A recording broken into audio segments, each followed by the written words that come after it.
Hello, we put together another video here for y'all for a Lennox cbx25uhv. How to set up the airflow in this air handler. You'll notice I titled it Air Before Charge, and I just wanted to put a footnote out there, and that is I didn't come up with that saying. I've heard it used loosely around different instructors, different contractors, and my God, isn't it true? Air before charge. Set the blower up in every air handler, not just this variable speed, before you worry about getting your gauge readings. Okay, so this one is for the cbx25uhv. See you in the next clip. So we're talking about the first pin here, and that is the adjustment pin, and that is where the blower runs at normal, which is 400 CFM per ton. You could raise it up to positive or negative. And looking through here, let's see, I want to see if it tells me, if you see it before I do, how many CFM does it bump it up to. Here it is. Hey, it's weird, they put the drawing up there. All right, read that. Adjust jumper. The adjust pin allows the motor to run at normal speed, slightly higher, approximately 10% than normal speed, or slightly lower, approximately 10% than normal speed.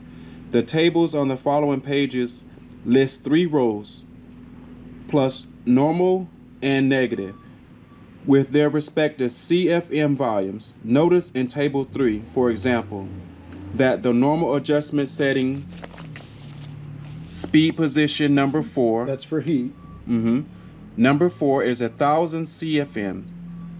The plus adjustment setting for the position is 1080 CFMs, and for the negative adjustment setting is 910 CFMs.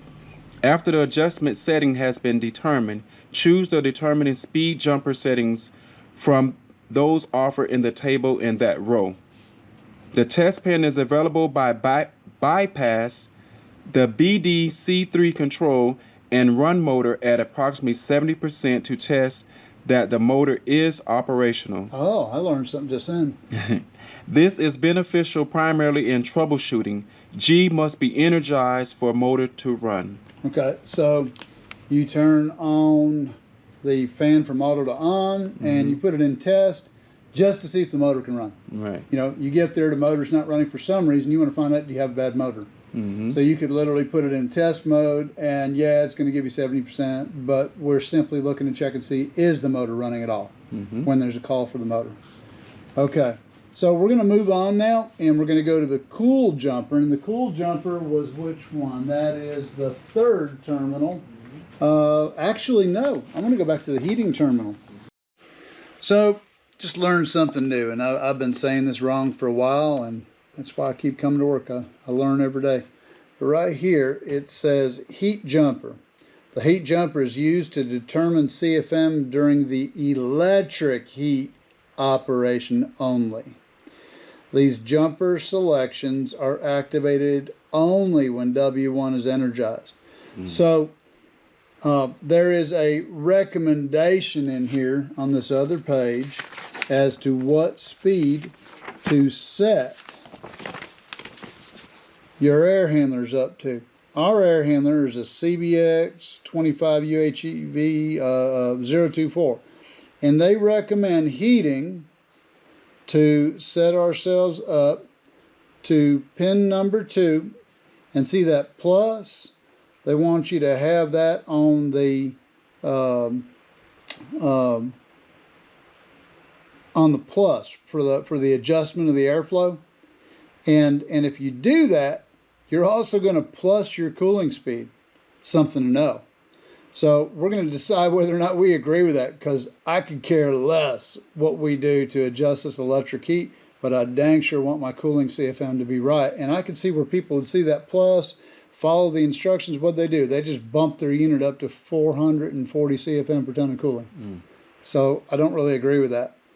So here we got note number 3 and note number 4. Note number 3, if you have a condensing unit with electric heat, that's straight cool. Okay. Here it says heat pump with electric heat. So you have to know which column is U. In this one, well, we do heat pumps, so it's certainly over here. And we look at what they recommend, but I'm not down with that plus unless that plus, when I show you the next chart, actually turns out to be close to 400 CFM per ton for cooling. So what we're going to do is we're going to turn this thing over, and I'm going to find our chart. This is our chart right here, okay? And what we're going to do is we're going to say, all right, forget the heating speed.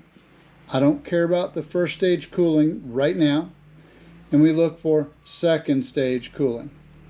And we're going to say that we have a 2-ton outdoor unit.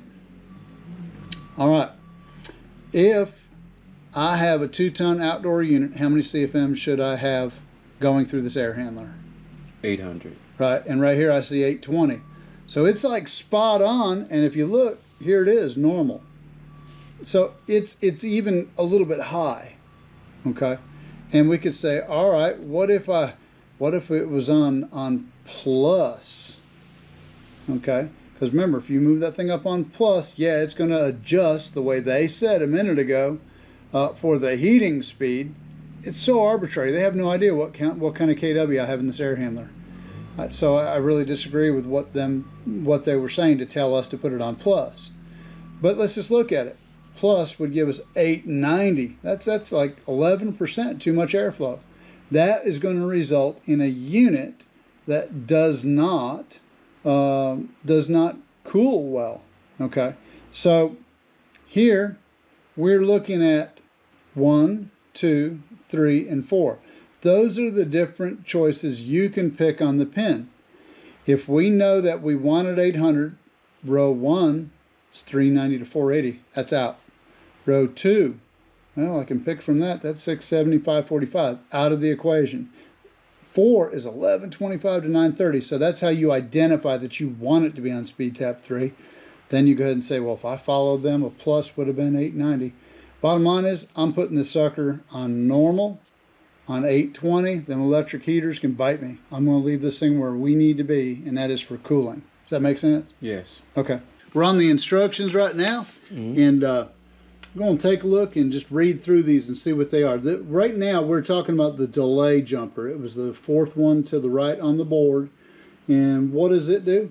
The delay jumper is used to set the specific motor fan operation during cooling mode. Depending on the application, one of the 4 options may be chosen by moving the jumper to the appropriate set of pins. Okay, so if we put it on pin number 1, what would you get? Pin number 1 is jumpered. And then you have A minus, motor runs at 100% until demand is satisfied. Okay, so on that one, if you take a look at the chart down here, it shows us, I wish I could zoom in on this and get it on the camera, but oh, that worked out pretty good. All right, so we got this illustration right here is saying, okay, there's no call for cooling, it's off. That little vertical line is a call for cooling from the thermostat. The blower ramps up to 100% speed. When the cooling demand is ended right here, it just shuts off. That's where we want to set these. Okay, so right out the gate, all right, it's saying that motor runs at 100% until the demand is satisfied. So let's just take a look real quick. What setting is this one on? Let's see if we like where it is. Here you go. So right now we're looking at the 4th pin, and it is on what? Number 1? Yes. You see that?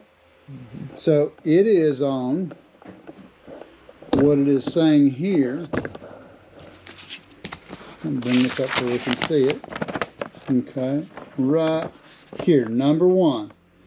Motor runs at 100% until demand is satisfied. That's where we want these on startup. But let's go ahead and say what would happen if it was on number 2. Go ahead and read that, would you mind? On number 2, it says motor runs at 100% until demand is satisfied as well. Okay, but then it says B, it's ABC. So what's B? B is once demand is met, motor runs at 100% for 60 seconds. Yeah, and then C? motor ramps down to stop. So isn't that telling you if we put that thing in number 2 position that you're going to get a blower off delay? Remember how the blower off delay causes the moisture to re-evaporate off the coil and go back in the house? Exactly. Exactly, Which and we don't want that. Want. All right, we already know we want it on 1. Let's go ahead and check out number 3. Okay, so number 3 is, go ahead and read that, would you? Number 3 says, motor runs at 82% for approximately 7.5 minutes. If demand has not been satisfied after 7.5 minutes, motor runs at 100% until demand is satisfied. Once demand is met, motor ramps down to stop. Okay, so I like that one pretty good, but I don't want to do that on startups. If you are on a first-year warranty call or on the COD service side of things, they should get a service call for someone who's not dehumidifying as well, and they check airflow first, charge second, and determine everything's set up right on a unit. If that air handler is located in the house, in the conditioned space, we could choose to set this profile up to where it will run the blower at 82% for 7.5 minutes, which is going to do what? Get the coil colder, wetter, dehumidify better while it's running. That's a great thing. The homeowner might be comfortable at a warmer temperature. And then if the unit has run for 7.5 minutes because it's just a crazy hot day, okay, fine, hold my beer. We'll ramp this thing up to 100% until it drops the temperature on the thermostat to what Mrs. Jones has set it for. But I don't want y'all to put it on this on new construction startup. I want to leave that for more experienced tech to decide. Another consideration they have before we recommend them doing this is if you ask Miss Jones, what temperature do you like the air to be in your house? And she comes back with 70 degrees, she's already predisposing us to a sweaty air handler because it's already too cold because of what she's asking for. And we're going to slow the blower down to 82%? I don't think so. Okay, just some considerations. Last thing we need to look at is if this was on number 4 setting for the delay, what would it be? So if it was set for number 4, motor runs at 50% for 30 seconds. Motor then runs at 82% for approximately 7.5 minutes. If demand has not been satisfied after 7.5 minutes, motor runs at 100% until demand is satisfied. Once demand is met, motor runs at 50% for 30 seconds. Okay, and that's an off delay again. Yeah, they dropped it down to 50%. It's not such a big deal. It's still running some instead of being completely off. I personally just, I don't like the blower to run at any speed once the demand has been met. So we've talked about the 4th jumper pin. We'll come back in a minute and we'll talk about the first 1, 2, and 3. So wanted to get one last look at these pins, and you can see we've got it in the normal mode. We've got heating set up on 2. Cooling was set on 3 to get the right CFM for cooling. And our delay we set to no delay, if I remember correctly, number 1. That's all there is to setting up this air handler. Thanks for watching. I have one little bit to add to the video. Doing this on my phone now because I left it out. You'll see this jumper wire right here. It's on the O terminal. That connects O over here to red. If you have a heat pump, this has to come off. In fact, take right here and just cut it off. Get rid of it. If you do not do this on an install, what will happen is red will be connected to O. Well, O is where your orange wires go into your reversing valve. And what you will do is have that unit stay in the cooling mode once you've got the heating season, upon you. And be like, I don't have any heat. Yeah, it's because it's still in the air conditioning mode. All right, so that's number 1. Cut this off on this jumper. Next thing, see red to DS. That's this jumper right here. Okay, leave it there. If you are not going to hook up the dehumidify function from the thermostat, What red to DS does is red is a constant source of red to the DS, and that's telling this blower motor to go ahead and run at 100% of the speed you set your dip switches up for. If you are going to wire this unit up for dehumidify, you just take this jumper out of there, okay? And you would have red going to your thermostat, and DS would go to the dehum terminals or the dry contacts in your thermostat. One note for you about that is you have to configure the thermostat to have normally closed contacts that open on a rise of humidity so that they open the circuit and take red away. That will then turn this blower down to first stage airflow. First stage airflow is 70%. And I know for some of the smarter techs, they know that Copeland scroll drops down to 67% capacity in first stage. I get it. Manufacturers, for whatever reason, don't set them at 67. The air handler for first stage, they've got them defaulted at 70% for the logic. I'm not going to lose any sleep on that.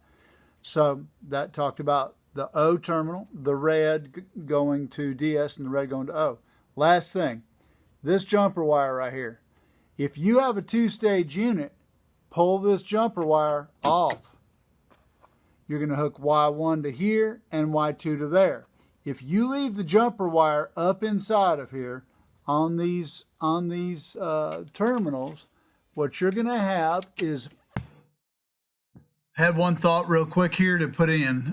If this jumper wire between Y1 and Y2 is not removed, you can have a two-stage unit. You could bring the Y1 and the Y2 to these terminals if you chose to do it that way. Some of the Lennox literature suggests we just take the Y2 from thermostat straight to the outdoor unit and then out of the outdoor unit defrost board back to the Y2 terminal. I don't want to go there right now, but let's just say this. On Y1 and Y2, that jumper wire, if you don't remove it, but you have a two-stage unit outside, you're going to get Y2 airflow for sure all the time. And depending on how you wire the outdoor unit, you're going to get second stage operation all the time. So you're not going to get the benefit of a two-stage unit, depending on how you wire it. I'll save that for another explanation. All other brands, if you were to have a jumper between Y1 and Y2 and wire it traditionally to a two-stage outdoor unit, that jumper wire would cause you to never get first stage operation. And truly, that's the biggest advantage to a two-stage, is that it spends the greatest portion of its life in first stage. 2-ton, we know that we're shooting for 800 CFM for second stage, and we would set our pins, we already set it, to selection 3.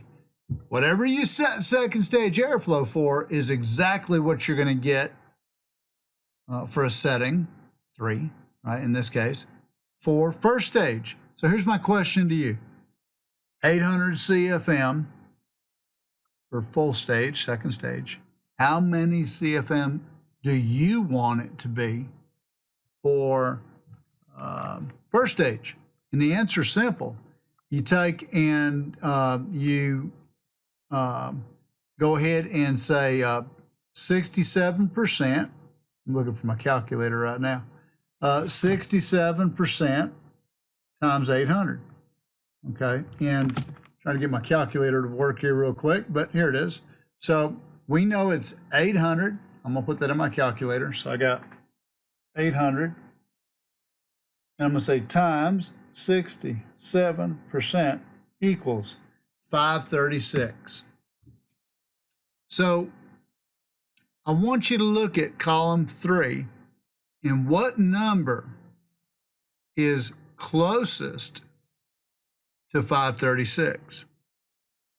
Look at column 2, column 3, and column 4. My question to you is, what column is closest to 536? Well, you look at column 3 and you could say, if I had it on plus setting, that's 625. That doesn't work. If I got it on normal setting, that's 580, man, that's what, 44 CFM off of my target. And 505, I'm doing the math right now, it's 31 CFM off the target. It's only 31 CFM low. Okay, so we wanted to pick a speed that is best suited for first stage. This is probably the most important thing in this whole video. So many folks never set up the airflow to begin with. Secondly, when they do, they might set up the full airflow for second stage, never realizing that that unit's going to live, I don't know, 70, 80, 90% of its life in first stage. Dang, we need to set the airflow up correctly for first stage. So when you do this, I don't have the other chart here in front of me anymore, but when you do this, I think setting the 505 up means that you would change the adjust pin to minus, which would also minus your second stage airflow. I think it dropped down to like 780, which is wonderful. It's still just fine. Worry more about first stage airflow than second. That was my point. We put this sequence of shots together with a student in our classroom. He's in one of our 8-hour training sessions with me. And I just thought that, hey, you know what? We're doing training on this thing. How about I get the camera out? And he was a very gentlemanly, if that's a word, participant, and I appreciate him for it. All right, y'all have a safe, blessed day. See you.